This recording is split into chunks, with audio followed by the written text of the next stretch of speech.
الا اذا تمنا میں لفظ تمنا کا مفہوم خواہش اور ارمانی ہے، یعنی یہ دوسری مثال ہے۔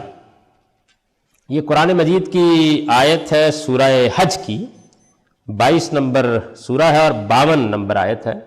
یہ آیت آپ کے سامنے لکھی ہوئی ہے، وَمَا أَرْسَلْنَا مِن قَبْلِكَ مِن رَّسُولٍ وَلَا نَبِيٍّ إِلَّا إِذَا تَمَنَّا، یعنی جو آیت ہے اس کا سادہ ترجمہ کیجئے تو یہ بنے گا کہ ہم نے آپ سے پہلے رسول اللہ صلی اللہ علیہ وسلم کو مخاطب کر کے کہا ہے، ہم نے آپ سے پہلے جو رسول اور نبی بھی بھیجا ہے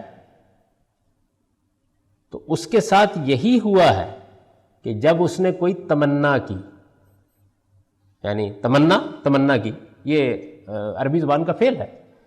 اس سے ہمارے ہاں لفظ تمنا آرزو اور خواہش کے معنی میں بطور اسم استعمال ہوتا ہے، عام ہے ہماری زبان میں، روز تمنا کرتے ہیں، روز پوری نہیں ہوتی، مایوس ہو کے بیٹھ جاتے ہیں، یہ وہی تمنا ہے جو کبھی بر نہیں آتی۔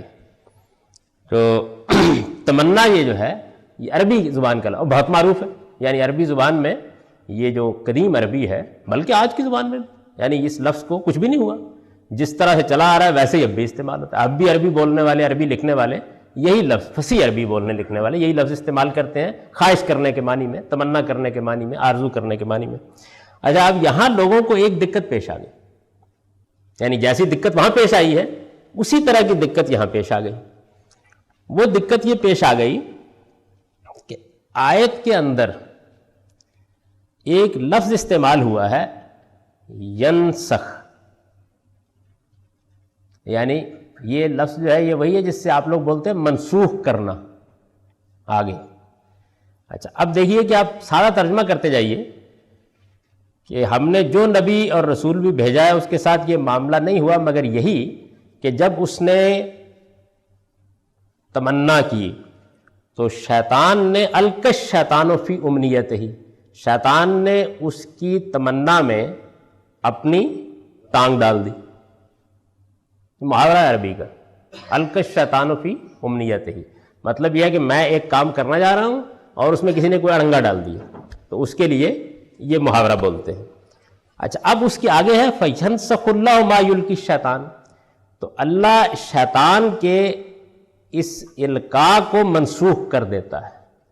اب اس میں ہوا کیا، ایک ہے منسوخ کر دیتا ہے، ایک ہے لفظ القاء۔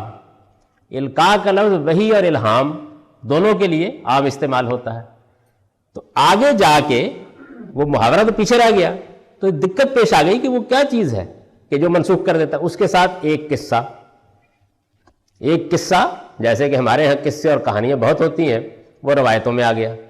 قصہ روایتوں میں یہ آ گیا کہ رسول اللہ صلی اللہ علیہ وسلم جیسے کہ بالعموم قرآن نازل ہوتا تھا تو اس کو پڑھتے تھے، اسی طرح بیت الحرام میں کھڑے ہو کر قرآن پڑھ رہے تھے۔ سورہ نجم نازل ہوئی اور اس کی حضور تلاوت کر رہے تھے، تو جیسے ہی کوئی 5-7 آیتوں کے بعد حضور آگے پہنچے تو شیطان نے، دل تھام کے سنیے ذرا، شیطان نے، جبریل تو الہام کر رہا تھا، بیچ میں 3 آیتیں خود الہام کر رہی۔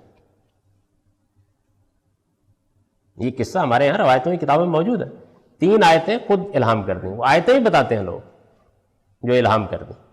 سورہ نجم جو ہے، اگر آپ کے پاس قرآن مجید ہے تو آپ اس کو نکالیے، تو میں آپ کو بتاتا ہوں کہ کیسے یہ مسئلہ پیدا ہو گیا۔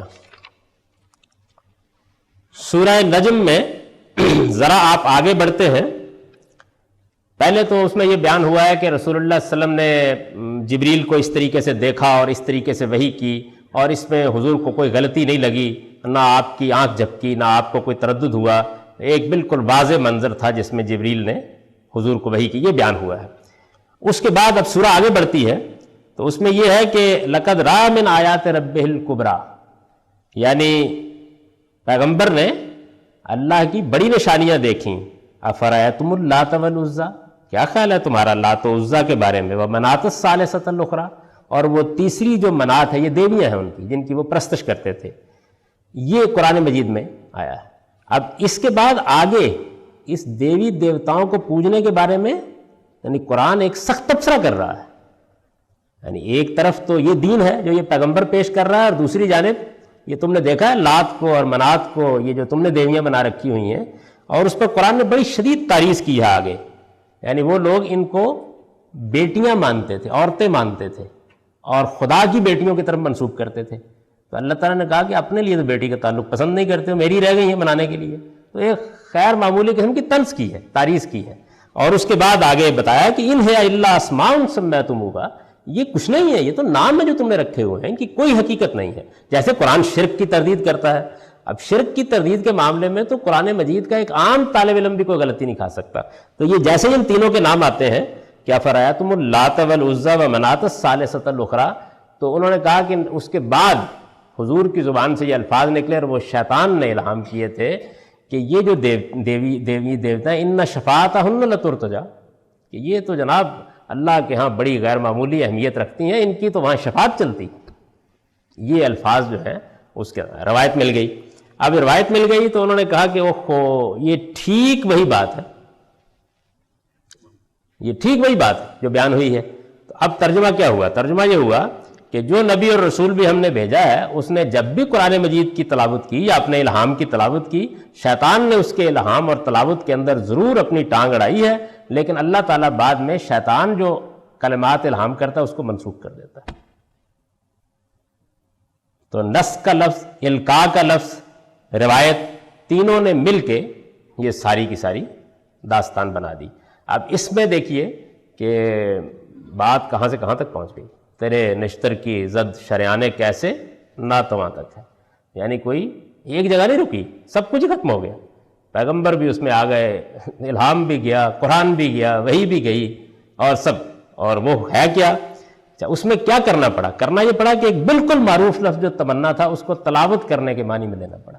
عربی زبان اس سے واقف نہیں، خالی ہے بالکل۔ اچھا، آیت بالکل صاف تھی۔ آیت کا مدعا صرف یہ تھا کہ جب بھی کسی اللہ کے پیغمبر یا رسول نے اپنے مقصد کو پانے کے لیے عزم اور حوصلے کے ساتھ کوئی آرزو کی ہے تو شیطان اس میں اڑنگے ڈالنے کے لیے آ جاتا ہے، لیکن اللہ تعالیٰ اس کے ان سارے معاملات کو ختم کر کے اپنے پیغمبر کے لیے راستہ ہموار کر دیتے ہیں۔ یعنی بہت سادہ ہے، کوئی اس کے اندر ابہام نہیں ہے، تاہم قصے نے، دو لفظوں نے مل کے یہ سارا کارخانہ وجود پذیر کر دیا۔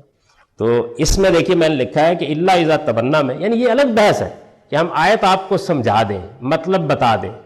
فرض کیجئے کہ 10 سال نہیں سمجھ میں آیا، لیکن اصرار کریں گے اس بات کے اوپر کہ تمنا معروف معنی میں خواہش اور ارمان کرنے کے معنی میں آتا ہے، یہ تلاوت کرنے کے معنی میں نہیں آتا۔ چیز کو پڑھنے کے لیے عربی زبان میں قرات، تلاوت، یہ معروف الفاظ ہیں، یعنی قرآن میں جگہ جگہ استعمال ہوئے ہیں۔